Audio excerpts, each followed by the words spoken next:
ओम नमः शिवाय। रुद्र संहिता खंड 1 अध्याय 8। ब्रह्मा और विष्णु को भगवान शिव के शब्दमय शरीर का दर्शन। ब्रह्मा जी कहते हैं, मुनिश्रेष्ठ नारद, इस प्रकार हम दोनों देवता गर्भ रहित हो निरंतर प्रणाम करते रहे। हम दोनों के मन में एक ही अभिलाषा थी कि इस ज्योतिर्लिंग के रूप में प्रकट हुए परमेश्वर प्रयत्न दर्शन दें। भगवान शंकर दोनों ही प्रतिपालक, अहंकारियों का गर्भ चूर्ण करने वाले और सबके अविनाशी प्रभु हैं। वे हम दोनों पर दयालु हो गए। उस समय वहाँ उन सुर श्रेष्ठ से ओम ओम ऐसा शब्द रूप नाद प्रकट हुआ, जो स्पष्ट रूप से सुनाई दे रहा था। वह नाद लुप्त स्वर में अभिव्यक्त हुआ था। जोर से प्रकट होने वाले उस शब्द के विषय में यह क्या है, ऐसा सोचते हुए समस्त देवताओं के आराध्य भगवान विष्णु मेरे साथ संतुष्ट चित्त से खड़े रहे। वे सर्वथा वैर भाव से रहित थे।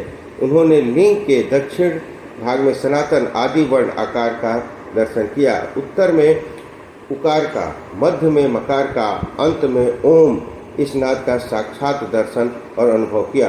दक्षिण भाग में प्रकट हुए आदि वर्ण आकार को सूर्यमंडल के समान तजों में देखकर जब मैंने उत्तर भाग में दृष्टिपात किया, तब वहाँ उकार वर्ण अग्नि के समान दीप्तिशाली दिखाई दिया।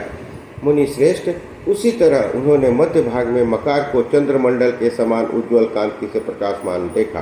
तदंतर जब उन्होंने ऊपर दृष्टि डाली, तब शुद्ध स्फटिक मणि के समान निर्मल प्रभा से युक्त, तुर्यातीत, अमल, निष्कल, निरुपद्रव, निद्वंद, अद्वितीय शून्यमय ब्रह्म तथा अभ्यंतर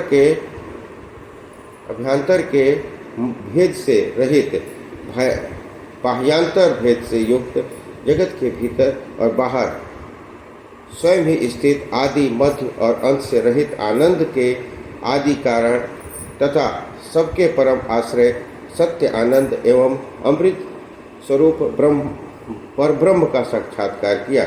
उस समय श्रीहरि ये सोचने लगे कि यह अग्नि स्तंभ कहाँ से प्रकट हुआ है।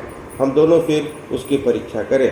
मैं उस अनुपम अनल स्तंभ के नीचे जाऊंगा। ऐसा विचार करके श्रीहरि ने वेद और शब्द दोनों के आवेश से युक्त विश्वास पर शिव का चिंतन किया। तब वहाँ एक ऋषि प्रकट हुए, जो ऋषि समूह के परम सार रूप माने जाते हैं। उन्हीं ऋषि के द्वारा परमेश्वर श्री विष्णु ने जाना कि यह शब्द ब्रह्ममय शरीर वाले परम लिंग के रूप में साक्षात पर ब्रह्म स्वरूप महादेव जी ही यहाँ प्रकट हुए हैं। ये चिंता रहित रुद्र है। जहाँ जाकर मन सहित वाणी उसे प्राप्त किए बिना ही लौट जाती है। उस पर ब्रह्म परमात्मा शिव का वाचक एकाक्षर प्रणव ही है। वे इसके वाच्यार्थ रूप है। वह परम कारण, रित, सत्य, आनंद एवं अमृत स्वरूप परात्पर पर ब्रह्म एकाक्षर का वाच्य है। प्रणव के एक अक्षर आकार से जगत के बीजभूत अंडजन्मा भगवान ब्रह्मा का बोध होता है। उसके दूसरे एक अक्षर उकार से परम कारण रूप श्री हरि का बोध होता है और तीसरे एक अक्षर मकार से भगवान नील लोहित शिव का ज्ञान होता है। आकार सृष्टिकर्ता, उकार मोह में डालने वाला और मकार नित्य अनुग्रह करने वाला है। मकार बोध्य सर्वव्यापी शिव बीज मात्र के स्वामी हैं और अकार संज्ञक मुझ ब्रह्मा को बीज कहते हैं। उकार नामधारी श्री हरि योनि है। प्रधान और पुरुष से के भी ईश्वर जो महेश्वर है, वे बीज योनि भी हैं। उन्हीं को नाद कहा गया है। बीजी अपनी इच्छा से ही अपने बीज को अनेक रूपों में विभक्त करके स्थित है। इन बीजी भगवान महेश्वर के लिंग के आकार रूप बीज प्रकट हुआ है, जो उकार रूप योनि में स्थापित होकर सब ओर बढ़ने लगा। वह सुवर्णमय अंड के रूप में ही बताने योग्य था। उसका और कोई विशेष लक्षण नहीं लक्षित होता। वह दिव्य अंड अनेक वर्षों तक जल में ही स्थित रहा। तदंतर 1000 वर्ष के बाद उस अंड के 2 टुकड़े हो गए। जल में स्थित हुआ वह अंड अजन्मा ब्रह्मा जी की उत्पत्ति का स्थान था और साक्षात महेश्वर के आघात से ही फूटकर 2 भागों में बट गया था। उस अवस्था में उनका ऊपर स्थित हुआ सुवर्ण में कपाल बड़ी शोभा पाने लगा। वही द्यूलोक के रूप में प्रकट हुआ तथा जो उसका दूसरा नीचे वाला कपाल था वह 5 लक्षणों से युक्त पृथ्वी है। उस अंड से चतुर्मुख ब्रह्मा उत्पन्न हुए, जिनकी क संज्ञा है।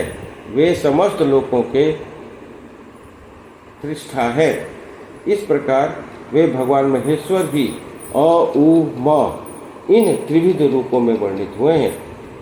इसी अभिप्राय से उन ज्योतिर्मय लिंग स्वरूप सदाशिव ने ओम ऐसा कहा।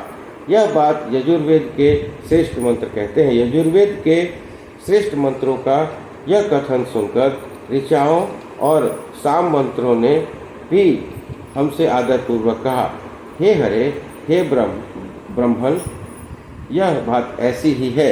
यह कहकर देवेश्वर शिव को जानकर श्रीहरि ने शक्ति संभूत मंत्रों द्वारा उत्तम और महान अभूदय से सुशोभित होने वाले उन महेश्वर देव का स्तवन किया। इसी बीच में मेरे साथ विश्वपालक भगवान विष्णु ने एक और भी अद्भुत और सुंदर रूप देखा। उन्हें यह रूप 5 मुखों और 10 भुजाओं से अलंकृत था। उसकी कांति कपूर के समान गौर थी। वह नाना प्रकार की छटाओं से छविमान और भांति भांति के आभूषण विभूषित था। वह परम उद्धार महापराक्रमी महापुरुष के लक्षण से संपन्न अत्यंत उत्कृष्ट रूप का दर्शन करके मैं और श्रीहरि दोनों कृतार्थ हो गए। तत्पश्चात परमेश्वर भगवान महेश प्रसन्न हो अपने दिव्य शब्द में रूप को प्रकट करके हंसते हुए खड़े हो गए। आकार उनका मस्तक, आकार ललाट, इकार दाहिना, इकार बायां नेत्र है। उकार को उनका दाहिना और बड़ा उकार को बायां कान बताया जाता है। त्रिकार उन परमेश्वर का दायां कपोल है और त्रिकार बायां। लिरी और लिरी ये उनकी नासिकाएं के 2 छिद्र है। एकार उन सर्वव्यापी प्रभु का ऊपरी ओष्ठ है और अयकार अधर। ओकार और औकार ये दोनों क्रमशः उनके ऊपर और नीचे की दोनों दंत पंक्तियां हैं। अंग और अह उन देवाधिदेव सूलधारी शिव के दोनों तालु हैं। क आदि 5 अक्षर उनके दाहिने 5 हाथ हैं और च आदि 5 अक्षर बाएं पैर के हाथ हैं। ट आदि और त आदि 5 अक्षर दोनों पैर हैं। प पेट है।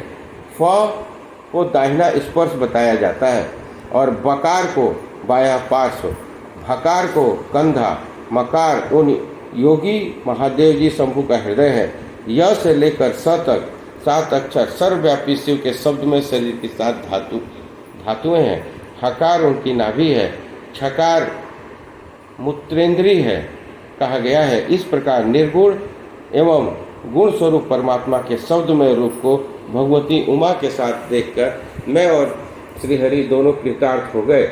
यह इस तरह शब्द ब्रह्ममय शरीरकारी महेश्वर शिव के दर्शन पाकर मेरे साथ श्रीहरि ने उन्हें प्रणाम किया और पुनः ऊपर की ओर देखा। उस समय उन्हें 5 कलाओं से युक्त ओमकार जनित मंत्र का साक्षात्कार हुआ। तत्पश्चात महादेव जी का ओम तत्वमसि यह महावाक्य दृष्टिगोचर हुआ, जो परम उत्तम परम मंत्र रूप है तथा शुद्ध स्फटिक के समान निर्मल है। फिर संपूर्ण धर्म और अर्थ का साधक तथा बुद्धि स्वरूप गायत्री नामक दूसरा महान मंत्र लक्षित हुआ, जिसमें 24 अक्षर है और जो चारों पुरुषार्थ रूपी फल देने वाला है। तत्पश्चात मृत्युंजय मंत्र, फिर पंचाक्षर मंत्र तथा दक्षिण मूर्ति संज्ञक चिंतामणि मंत्र का साक्षात्कार हुआ। इस प्रकार 5 मंत्रों की उपलब्धि करके भगवान श्रीहरि उनका जप करने लगे।